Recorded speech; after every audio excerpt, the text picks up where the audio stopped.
Hello students, welcome back to my channel. तो आज हम देखने वाले हैं क्लास 7th साइंस का चैप्टर नंबर 8 स्टैटिक इलेक्ट्रिसिटी, उसके question and answer. Okay, so let's start with the question and answer.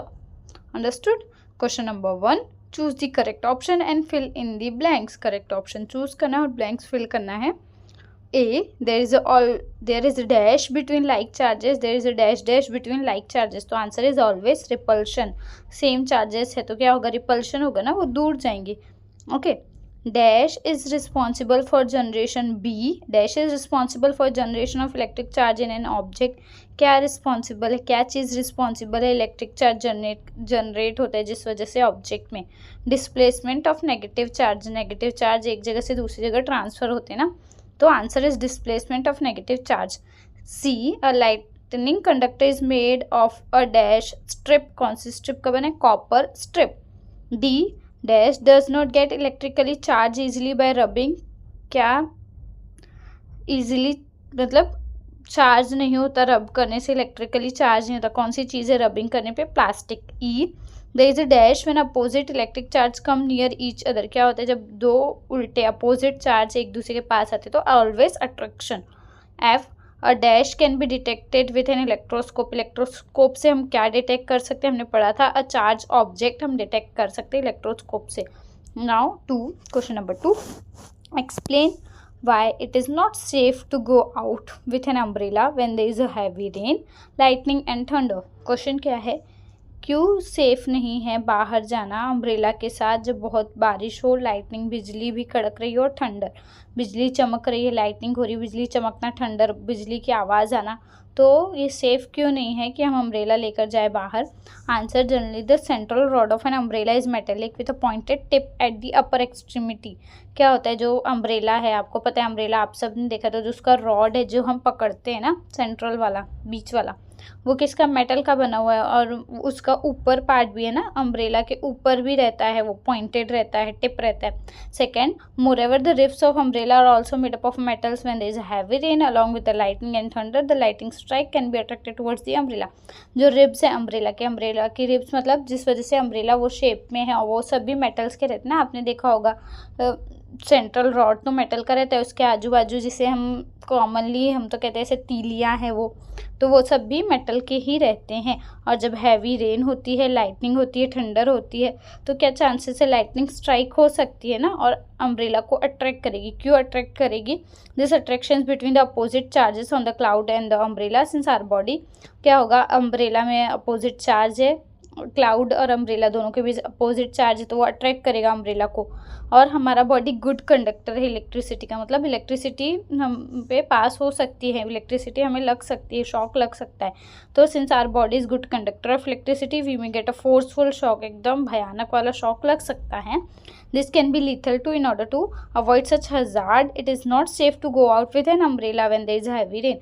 ये बहुत मतलब लीथल भी हो सकता है, बहुत भारी नुकसान हो सकता है, इसलिए इस चीज़ को अवॉइड करने के लिए हमें अम्ब्रेला को लेकर नहीं जाना चाहिए। और ये सेफ़ नहीं है। पहली बात तो ज़्यादा बारिश हो रही, बिजली चमक रही है, बिजली की गड़गड़ाहट हो रही है, तो बाहर तो जाना ही नहीं, अम्ब्रेला रेनकोट कुछ भी पहनकर जाना ही नहीं है। और जा भी रहे हैं, पहली बात तो जाना ही नहीं है, और अम्ब्रेला लेकर तो बिल्कुल भी नहीं जाना है। Okay, now question number 3, answer in your own words. A, how will you protect your self from lightning. Lightning हो रही, बिजली चमक रही है, कड़कड़ा रही है, तो आप कैसे अपने आप को प्रोटेक्ट करोगे। Answer, in order to protect oneself the shelter should be taken in a house that has a lightning conductor.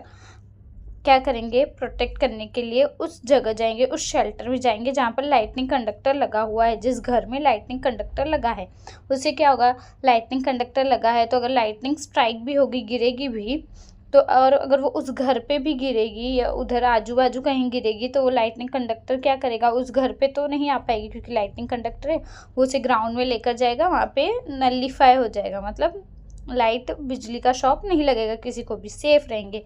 इसीलिए लाइटनिंग कंडक्टर वाले शेल्टर पे, घर पे जाना चाहिए अपने आप को प्रोटेक्ट करने के लिए। B, how are the charges generated. Charge कैसे जनरेट होता है, इलेक्ट्रिक चार्ज कैसे जनरेट होता है।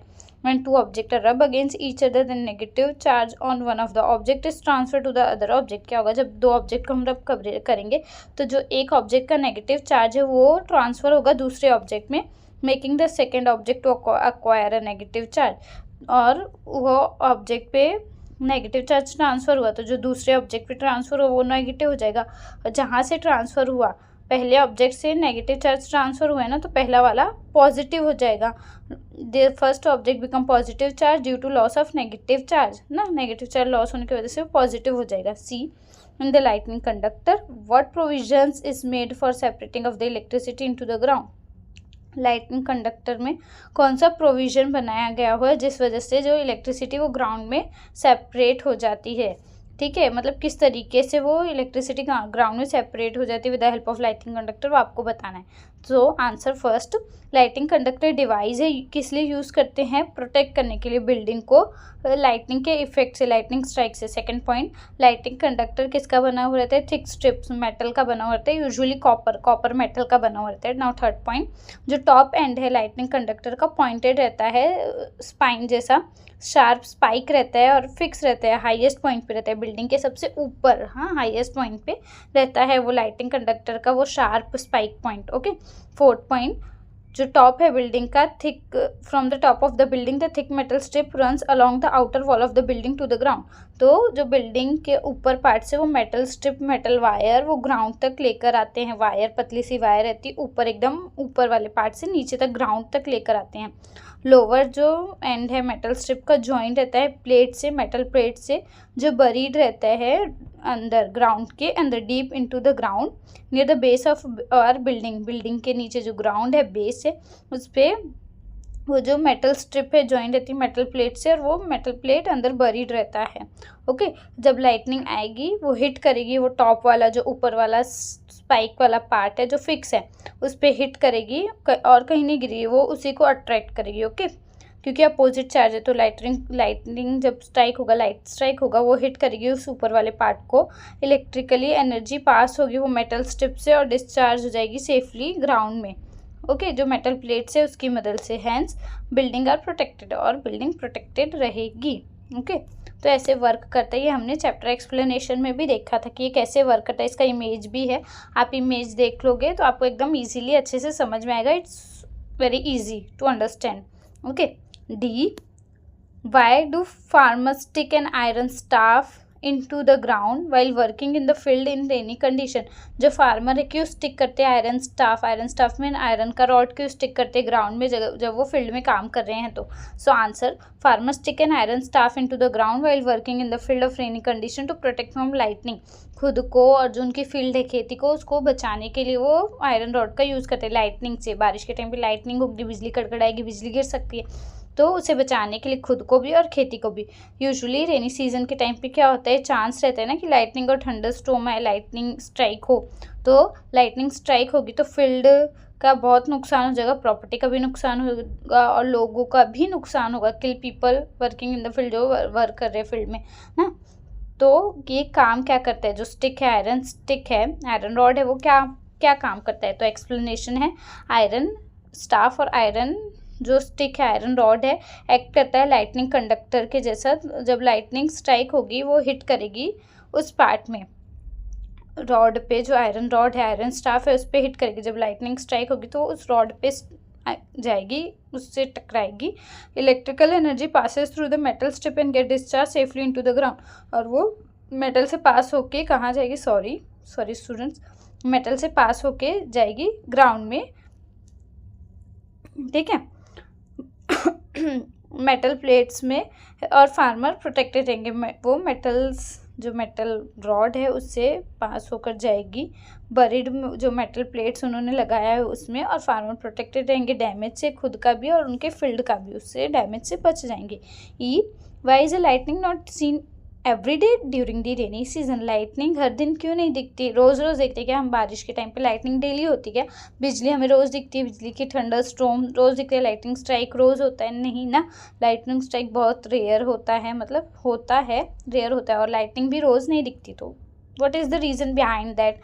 So answer, when there is a electric charge produced on a very large scale, then only there is possibility of the lighting, जब electric charge बहुत ज़्यादा हो जाएगा, क्लाउड में इलेक्ट्रिक चार्ज बहुत ज़्यादा हो जाएगा, तभी वो क्लाउड से नीचे आएगा ना, तभी पॉसिबिलिटी होती है लाइटनिंग की। रेस्ट ऑफ द टाइम ये कंडीशन नहीं रहती। ओके, देयरफॉर लाइटनिंग हमेशा हमें देखने को नहीं मिलती। क्या रीज़न है? इलेक्ट्रिक चार्ज जब ज़्यादा हो जाएगा, there is electric charge produce on a very large scale, तभी पॉसिबिलिटी रहेगी लाइटनिंग की। Fourth, what are the characteristic of static electric charge? क्या कैरेक्टरिस्टिक है characteristic of static electric charge? First, the charge is develop only when friction occurs. हमें पता है static charge कब develop होता है? जब फ्रिक्शन, दो चीज़ को हम घसेंगे तभी स्टैटिक चार्ज डेवलप होता है। सेकेंड, चार्ज डेवलप होगा कब होगा? जब हम रब करेंगे दो अनलाइक ऑब्जेक्ट को, मतलब दो सेम नहीं, जब दो डिफरेंट ऑब्जेक्ट हैं उसे रब करेंगे, तो इक्वल है तो डिफरेंट टाइप के हैं, तो उनमें क्या पॉजिटिव और नेगेटिव चार्ज डेवलप होगा। The combined total of both charges zero, एक में पॉजिटिव होगा एक में नेगेटिव होगा, और दोनों का कंबाइन जीरो रहेगा, नलिफाई हो जाएगा, zero. The static electric charges of a short duration, ये कुछ टाइम के लिए रहता है। तो यहाँ पर एक्सप्लेन, ये क्वेश्चन नंबर 4 का आंसर खत्म होता है। मैं फुल स्टॉप देना भूल गई, सो आप ध्यान दो इस बात का। Okay. Fifth, what is the damage cause by lightning? क्या डैमेज होता है लाइटनिंग अगर होती है तो? How will you create awareness to prevent it? आप कैसे अवेयरनेस लोगों को बताओगे और कैसे इसे बच के रहेंगे, प्रिवेंट कर सकते हैं, हम इसे रोक सकते हैं। आप कैसे उसकी अवेयरनेस फैलाओगे, लोगों में जागरूकता फैलाओगे? So answer, first, damage cause by lightning. क्या डैमेज होता है लाइटनिंग से? There is a great damage of the tree, का डैमेज होता है, बिल्डिंग का डैमेज होता है, ट्रीज बर्न हो जाती है पूरी तरह से, प्रॉपर्टी डिस्ट्रॉय हो जाती है, प्रॉपर्टी के साथ लोगों का भी नुकसान होता है, इलेक्ट्रिकल इक्विपमेंट है जो हाउस के वो यूजलेस हो जाते हैं, वो सारे ख़राब हो जाते हैं, लोगों की भी जान चली जाती है ना, तो ये डैमेज होता है लाइटनिंग से। Second, awareness to prevent damage. Awareness क्या करेंगे तो क्या करना है? One should not move out of the house when there is thunder and the lightning. हमें तो घर से बाहर नहीं निकलना है, इससे हम बच सकते हैं ना, क्योंकि अगर वो घर में नहीं गिरेगी कहीं और गिर रही है तो हम उससे तो बच ही सकते हैं। People should be made aware about safety during such time, they should not go in to the water, one should not stand under a tree और go to the open space and heights. क्या करना है? जब lightning हो रहा है तो हमें तो पानी के यहाँ भी नहीं रहना है, और ट्री के बारिश में आप कहीं बाहर हो तो पेड़ के नीचे तो बिल्कुल ही नहीं रुकना है, और ओपन स्पेस में या ऊपर एकदम हाइटेड वाली प्लेस पर, हाइट वाली जगह पर भी नहीं जाना चाहिए। The lightning conductor should be installed in all building, the disaster management should be known to people. जो लाइटनिंग कंडक्टर है वो हर एक बिल्डिंग में, हर एक हाउस में रहना चाहिए, कि अगर घर में भी गिर रही है, बिल्डिंग में तो रहना ही चाहिए, घर में भी रहना चाहिए, कि अगर घर में लाइटनिंग स्ट्राइक हो रही है तो लोग सेफ रह सकें। The disaster management should be known to people, और डिज़ास्टर कैसे मैनेज करना है वो लोगों को पता रहना चाहिए। ओके, तो यहाँ पर इस चैप्टर का एक्सप्लेनेशन, क्वेश्चन एंड आंसर का एक्सप्लेनेशन खत्म होता है। अगर आपको वीडियो अच्छी लगी, वीडियो यूजफुल लगी, तो प्लीज़ बच्चों वीडियो को लाइक, चैनल को सब्सक्राइब और अपने दोस्तों के साथ ज़रूर शेयर करो। तो मिलते हैं नेक्स्ट वीडियो में, तब तक के लिए बाय बाय, टेक केयर बच्चों।